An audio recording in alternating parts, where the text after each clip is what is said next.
¿cómo está? Gusto en saludarle, muy buenas noches, qué bueno que nos acompaña en Cambios. En este domingo tenemos un programa, como cada domingo, muy interesante.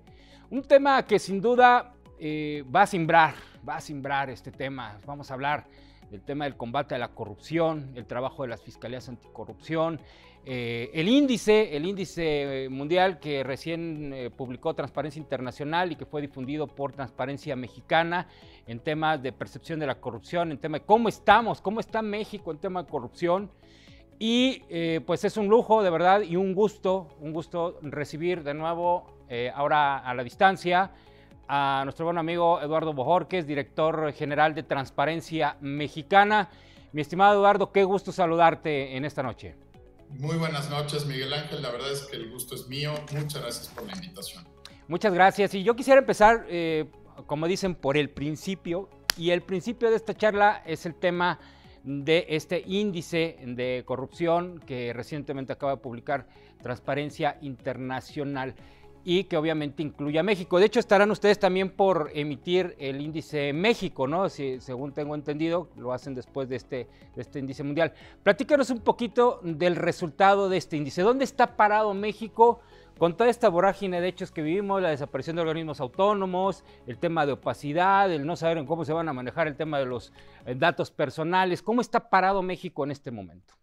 Bueno, pese a ser, Miguel Ángel, una de las prioridades declaradas por el presidente López Obrador en su momento, cuando era candidato, claro, pese a que mejoramos en 2019 y 2020, en buena medida gracias a este discurso anticorrupción del gobierno y de las acciones en contra de lo que la opinión pública interpreta como privilegios, pese a esto, y la verdad es que hacia el final del gobierno del presidente López Obrador vino una caída y una caída pronunciada. Estamos hablando de más de una docena de lugares. Llegamos a la posición 140 de 180 países, es decir, descendimos a un lugar pues que nos pone pues como el peor, por ejemplo, entre las 38 economías de la OCDE, solo por encima de Rusia. Rusia es percibida como más corrupta que México, entre las economías más grandes del planeta, el G20, y pues muy por debajo incluso de competidores, economías que compiten con México por atraer capitales y recursos. Estoy hablando de Chile, de Brasil, que están entre 40 y 60 lugares mejor que México en este índice de percepción de la corrupción. Así que, pues lo primero que hay que decir es que descendimos en el índice, empeora nuestra calificación. Y pues este es el cierre, el legado que le dejó el presidente López Obrador a la nueva presidenta de México, a Claudia Sheinbaum. ¿Esta caída en el índice tiene alguna relación con las acciones emprendidas en la desaparición de organismos autónomos, como el tema del INAI, por ejemplo, el órgano garante de la transparencia, en general la desaparición de organismos autónomos? ¿Está ligado con esto, la caída en este índice? El índice se construye con 13 fuentes independientes que evitan que un solo tema o un escándalo puedan subir o bajar el índice, ¿no? Porque podrías hacer un anuncio espectacular y mejorar mucho, claro, o podrías tener un escándalo como Odebrecht, ¿no? Y que se te desplomara el índice. Entonces tomamos un periodo de referencia que va de 2022 a agosto de 2024. Y respondiendo a tu pregunta, Miguel Ángel, creo que algo clave para entender este resultado es que en agosto de 2024 todavía no tomaba posesión Claudia Sheinbaum, era presidenta electa o virtual presidenta electa. Sí, claro. Pero ya se habían anunciado un paquete de reformas constitucionales que incluían la desaparición de algunos organismos autónomos y la reforma al Poder Judicial, lo que se llamó el Plan C. Estos anuncios generaron sin duda incertidumbre a nivel internacional porque pues no sabemos todavía si van a dar buenos resultados o no. Digamos, uno puede anunciar la desaparición del INAI o la elección de jueces o magistrados, pero la verdad es que lo que tenemos en este momento es un grado de incertidumbre. Ahora imagínate en agosto de 2024, ¿no? Cuando ni siquiera sabíamos cómo se iban a implementar estas medidas. Me refiero a nivel internacional y nacional, nosotros como ciudadanos y los expertos como expertos. creo que ahí hay una clave, ¿no? Estas medidas todavía no generan la certeza de que van a salir bien las cosas. Si me preguntas en lo personal, no sé si va a salir bien la elección de junio de este año para jueces, magistrados, ¿no? Sé que hay un proceso abierto, entiendo que ha habido un recorte presupuestal, pero no estoy seguro, y me imagino que tú tampoco, Miguel Ángel, de qué va a terminar, ¿verdad? Si va a mejorar la justicia, no va a mejorar la justicia, si va a generar mucha menos confianza en las instituciones, y creo que eso en buena medida lo refleja el índice. El otro tema que refleja y que yo creo que hay que tener muy presente es que los propios políticos, Miguel Ángel, cuando están en campaña, destruyen la reputación del país, ¿no?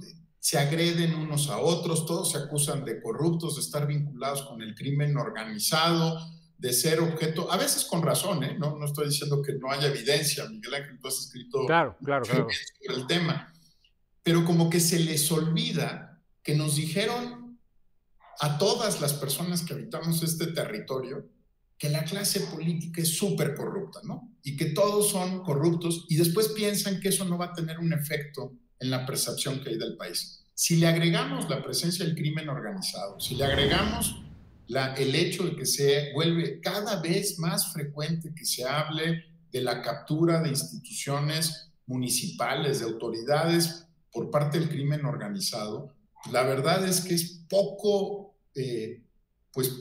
sencillo explicar por qué no habría una caída, ¿no? La propia clase política da la nota, la incertidumbre que generan da la nota y por supuesto su conducta y los niveles de corrupción pues que estamos viendo en muchos estados de la República. A ver, yo quiero entender algo. La caída en este índice que tenemos ahorita tiene que ver con acciones de años anteriores, ¿no? O sea, lo que se reporta hoy es un análisis de, pues, quiero pensar 2018 a 2024, quiero pensar más o menos, ¿no? Hay un acumulado.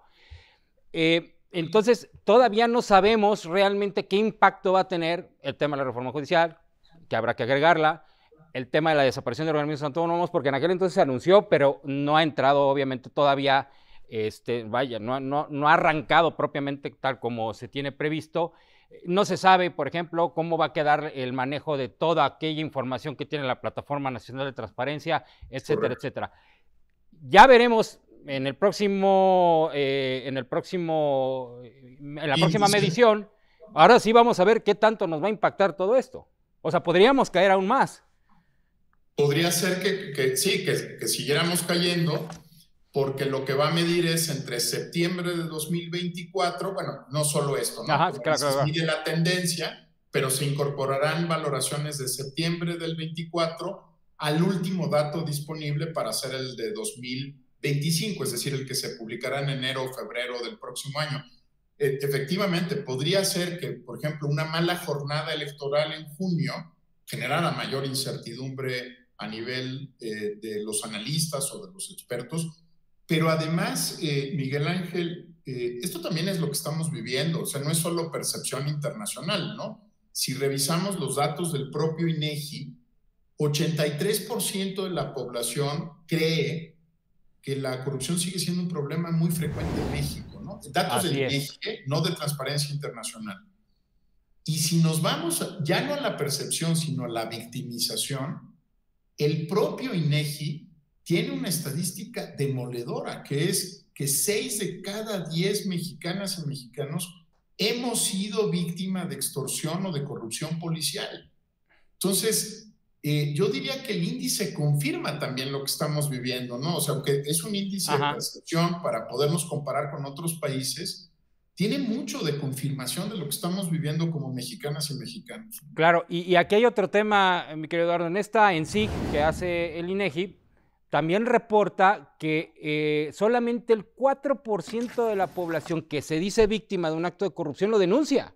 O sea, la denuncia es bajísima. Estamos hablando, como decimos en el tema de cifras delictivas, de una cifra negra del 96%, es decir, 96% de ciudadanos que les han pedido algún moche o que han ofrecido, o sea, porque también hay colusión, ¿verdad?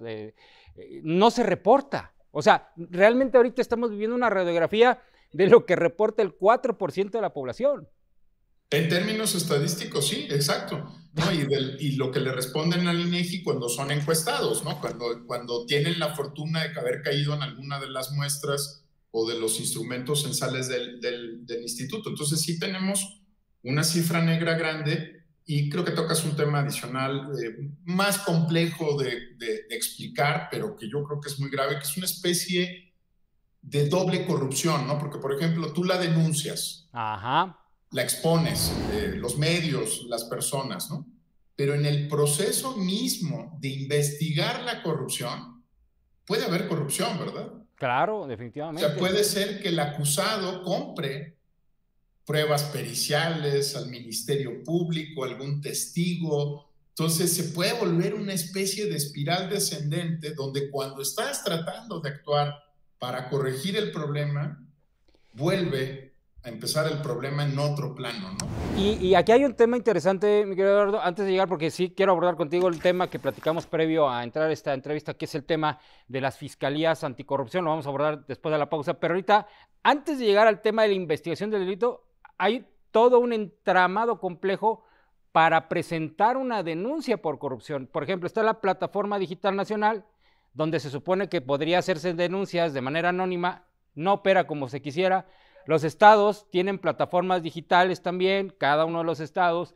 Tampoco opera el tema de denuncia, donde se supone que nada más con un clic podrían entrar a hacer una denuncia por temas de corrupción. O sea, presentar una denuncia por temas de corrupción en el Ministerio Público como ciudadano también resulta un verdadero dolor de cabeza.